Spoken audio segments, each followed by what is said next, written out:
So, welcome to your Principles of Customer Service WorldHost course. So, in previous sessions, we've looked at how to wow the customer. And it's very important in hospitality, particularly in your local restaurants, hotels, bed and breakfast, pubs, that you know how to make that very good first impression and how to make your businesses wow our customers, because you want them to come back. So just to lead on from that, we're going to look at how we do the communication process. And when we make that first impression, that's one of the first ways that we actually communicate with our clients, with our customers. They come in, they make that impression, and your communication is started, whether you realise it or not. So the objective of the lesson is to explain the main communication process and the skills required to make communication effective. So what I'd like you to do is, if you could turn to page 16 of your workbooks, we're going to look at the communication process in a little bit more detail. So if I could just have some volunteers to read out first of all those first 3 points. Okay, Steve, thank you. Communication starts with an idea in the sender's mind.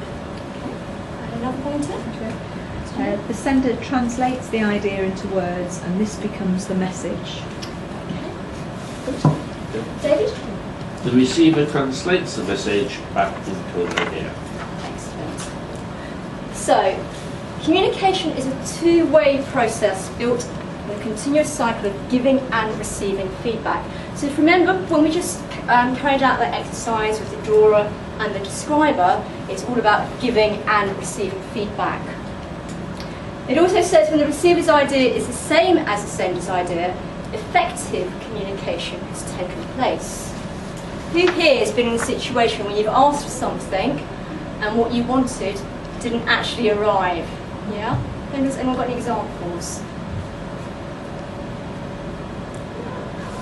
It's happened. It's happened, but you can't remember. I'm trying to think of an example. I tell you what was quite funny once. So I was with my dad, and whenever we go out for dinner and we ask for a bill, my dad always does a little wave thing, which I hate. So we were in the restaurant, and he goes, "Oh, let's go and get the bill." So he's like waving like that, doing this little thing. And it's universal language. They know what that means. It means I want the bill. I went, "No, Dad, you're going to get a pen." He got a pen! So that's talking about you just need to communicate very, very clearly. So what we're going to do is we're going to look at how we can do that. Because when we look at communication, it's actually broken down into 3 parts. You've got your verbal, your vocal, and your non-verbal. And this is put together by a gentleman called Albert Mehrabian. Excuse the pronunciation, that's not quite right. So we're going to look at this and break it down a little bit more. So again, if you refer to your workbooks, when it says verbal communication, they'll give you a little description. It says the content of the message. What do you think that actually means? What is the content of the message? It's the actual body of what you're trying to say to somebody. Okay, so what you're trying to Words say. you use, so So words. Yeah. What else might it be? Think about in your hotels, your bed and breakfast, what sort of words might you use that the customer might not be so familiar with? Jargon. Jargon, absolutely. So, if I was to say to you KP, in hospitality terms, what does that actually mean? Kitchen porter. Yeah? In normal language, you might think KP nuts. What are you talking about? Packet of nuts. Yeah? Similarly in hotels, DM, your duty manager. Yeah? Again, you remember the public might think, what are you talking about DM boots, Doc Martin boots? Yeah? So you've got to be very careful of the words we use and the jargon that we might use as well.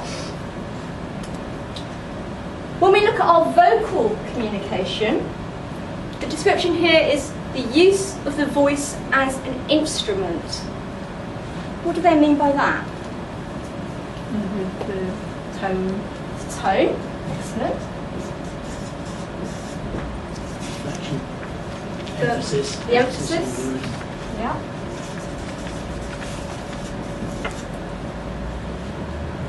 What else might they mean? The pace. The pace.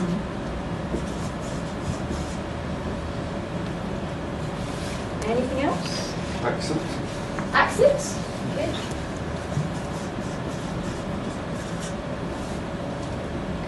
So sometimes you might have people talk really softly, you can't hear it. Or you might have someone speak really, really loudly or really, really quickly and you can't understand what they're saying because they're talking way, way, way too fast. Did you get any of that? Would you like me to repeat that? So you do have to be very careful on the vocal aspect of your communication. Yeah? Sometimes you're not aware of the speed that you're speaking at, or if you're speaking very loudly or very softly, or if particularly someone does have an accent, sometimes you just have to translate it, don't you, to actually understand what's being said to you. Now Steve, you brought up a very good point about emphasis. So we're just going to do a very quick exercise on that. What I'm going to do is give you all of you, 5 of you, a little card, and there's a sentence on this card. I'm going to just ask you to read out that sentence. However, within the sentence there's one word that is bold, italic and underlined. I want you to stress that word as you read the sentence. So, you David, Sarah, Ricky, so we just go around starting with David. If you could just read out that sentence first of all for us. I did not say he stole the money. Thank you. Sarah? I did not say he stole money. Ricky? I did not say he stole money. Kush? I did not say he stole money. I did not say he stole money. Okay. So it's exactly the same sentence, but the emphasis is on different words. So what's that doing to the sentence? So David, with your sentence, the I stress, what does that actually... It means that, I didn't say that. Somebody else may have said it. It wasn't me who said it. Yeah. Okay. So do you just read your sentence out again and just say what the connotation is?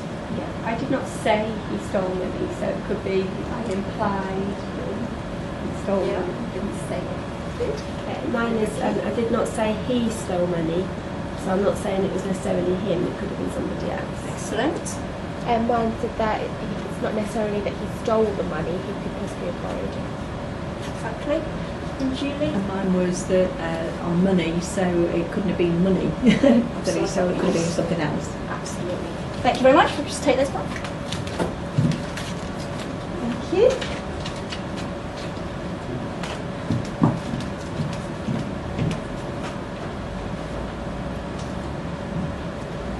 So then we've seen how the emphasis on certain words can actually change the whole connotation of the sentence that you might be saying to someone. So now let's look at the non-verbal communication. How do we display non-verbal communication? Where we dress. Okay, so the way we dress. Body language. Body language. Our body language.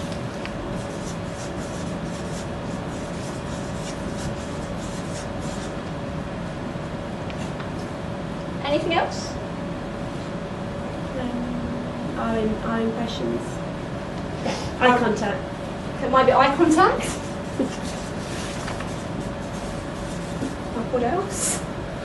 Facial expression. Facial expressions. Excellent.